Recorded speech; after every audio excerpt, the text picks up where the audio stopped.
Saya tak mampu nak cerita tentang kehebatan ayat ini. Ayat firman Allah semua hebat belaka. Tetapi pengalaman saya sendiri dan pengalaman orang yang datang bercerita kepada saya. Pak cik, mak cik, orang yang begitu, orang begini. Kalau saya pergi ceramah, ramai yang datang cerita satu persatu. Ustazah, masalah yang saya tanggung 3 tahun, 3 bulan, bertahun-tahun. Saya beramal dengan ayat ni, subhanallah, Allah selesaikan dalam tempoh yang singkat. Ada seorang makcik jumpa saya, ustazah, telinga saya sakit berdengung, dah jumpa doktor macam-macam. Alhamdulillah, lebih kurang seminggu beramal, yakin betul dengan ayat ni Allah bagi sembuh. Seorang pakcik jumpa saya menangis-nangis, orang tua umur 60 lebih. Ustazah menangis-nangis, saya kata, kenapa pakcik? Ustazah, tolonglah sebarkan ayat tersebut. Pakcik alami masalah sekian-sekian, alhamdulillah 3 minggu masalah selesai. Ustazah, pakcik kerja jadi driver, bawa driver lah. Bawa van ke macam tu lah. Pakcik tak reti sangat tengok waste. Pakcik selalu sesat.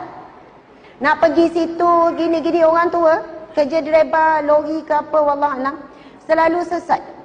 Tetapi pakcik hari-hari pagi-pagi pakcik akan baca doa tu. Wa ufawwidu amri ilallah. Daku menyerahkan urusanku kepada Allah. Innallaha basirun bil ibad. Sesungguhnya Allah Maha melihat keadaan hamba-Nya. Setiap kali pakcik sekarang ni sesat je ustazah, wallahualam, entah datang daripada, ada je orang datang tunjuk jalan. Pakcik berhenti tepi jalan, adalah motor. Pakcik nak pergi mana, nak pergi sini, amai saya tunjuk. Pakcik ikut je. Segala urusan hidup pakcik hari demi hari dipermudahkan Allah.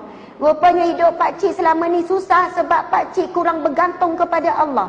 Pakcik rasa pakcik boleh uruskan hidup pakcik sendiri, lalu Allah membiarkan hidup pakcik. Kita sangat terhad sebenarnya. Saya pernah ceramah di Petronas Terengganu. Ada seorang hamba Allah lelaki datang. Ustazah, saya nak juga cerita pada ustazah. Saya dah hampir letak jawatan berhenti kerja. Sebab apa? Saya ada penyakit tekanan mental, iaitu anxiety, depression.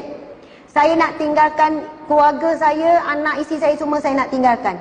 Saya tak boleh jumpa manusia, saya tak boleh jumpa orang, saya hilang keyakinan diri, ketakutan yang melampau. Saya rasa saya nak menyendiri.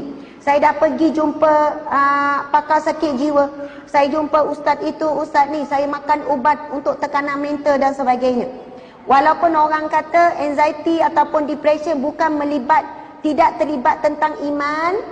Ini hari ni orang kata tak terlibat dengan keimanan. Ia adalah semata-mata penyakit jiwa. Perasa atau tidak, pernyataan ini cuba memisahkan. Pisahkan daripada roh ataupun rohani. Masya Allah. Yang cik ni cakap, ustazah, alhamdulillah, saya hari tu Allah izinkan dengar ceramah ustazah tentang ayat surah Ghafir ayat 44. Wa ufawwidu amri ilallah innallaha basirun bil ibad. Saya ulang-ulang ayat tersebut. Sebelum itu ada orang kata, ulang istighfar 1000 kali. Saya istighfar ustazah, saya selawat dan sebagainya. Tapi kenapa tak beri kesan, baru saya faham. Sebab saya selawat, saya istighfar tanpa saya yakin betul-betul kepada Allah Subhanahu Wa Taala. Tapi bila saya ulang-ulang ayat tu, dan ustazah pesan supaya baca dengan maksud, dan baca bukan jumlah yang banyak, yang penting serah bulat-bulat kepada Allah. Bila saya baca wa ufawwidu amri ilallah, daku menyerahkan urusanku, kesakitanku, masalahku kepada Allah. Innallaha basirun bil ibad. Sesungguhnya Allah Maha melihat keadaan hamba-Nya. Bila saya ulang-ulang ustazah, masuk ke dalam hati saya. Doktor pakar sakit jiwa, dia cuba rawat saya, tapi dia tak tahu bagaimana sakitnya saya. Saya terangkan, dia memang faham, tetapi dia tak boleh rasa apa saya rasa. Isteri saya menangis tengok saya sakit, tetapi isteri saya tak faham bagaimana saya sakit. Tak tahu nak cerita bagaimana perasaan saya. Tapi bila saya sebut innallaha basirun bil ibad, sesungguhnya Allah Maha melihat keadaan hamba-Nya, ketika itu saya boleh rasakan Allah sangat memahami saya. Tuan-tuan, puan-puan sekalian, sakit, sedih, sempit yang kita rasa dalam hati kita, Allah exactly boleh rasa, boleh tahu, boleh faham apa yang kita rasa. Sebab rasa itu sendiri juga adalah makhluk Allah Subhanahu Wa Taala, yang Allah berikan sifat rasa itu dalam diri kita. Bila kita sebut innallaha basirun bil ibad, Allah Maha melihat, Manusia boleh lihat kita sakit, doktor boleh bagi ubat untuk kurangkan kita sakit, tapi doktor tak boleh rasa sakit yang kita alami. Tapi Allah betul-betul boleh rasa. Allah betul-betul maha mengetahui. Bukan Allah rasa, tapi Allah mengetahui bagaimana sakit kita. Jadi ayat itu sebenarnya ia membantu kita tawakal penuh kepada Allah Subhanahu Wa Taala. Di sana ulama menyebutkan selama mana seorang hamba berdoa dengan yakin kepada Allah, tak ada ragu-ragu sedikit pun, selama itu doa pasti akan dimakbulkan oleh Allah Subhanahu Wa Taala.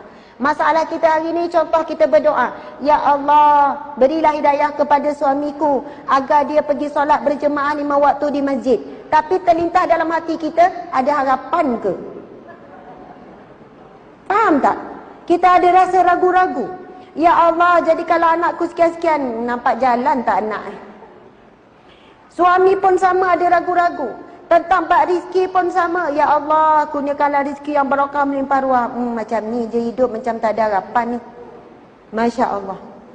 Bila ada ragu-ragu, masuk jarum syaitan. Apabila kita tidak yakin dengan Allah, kita tak betul-betul serah bulat-bulat kepada Allah Subhanahu Wa Taala. Allahu Akbar. Dan kalau kita perhatikan hadis Nabi, golongan yang masuk syurga tanpa dihisap, tanpa diazab, ada 4 ciri. Salah satunya adalah mereka yang bertawakal penuh kepada Allah Subhanahu Wa Taala. Jadi insya-Allah para muslimin muslimat sekalian, dan insya-Allah selepas ini cubalah beramal dengan surah Ghafir ayat 44. Ada orang cari surah Ghafir ayat 44 tak keluar, sama surahnya surah Al-Mu'min. Wa ufawwidu amri ila Allah. Kita boleh tak baca sama-sama? Insya-Allah. Bismillahirrahmanirrahim. Wa ufawwidu amri ilallah.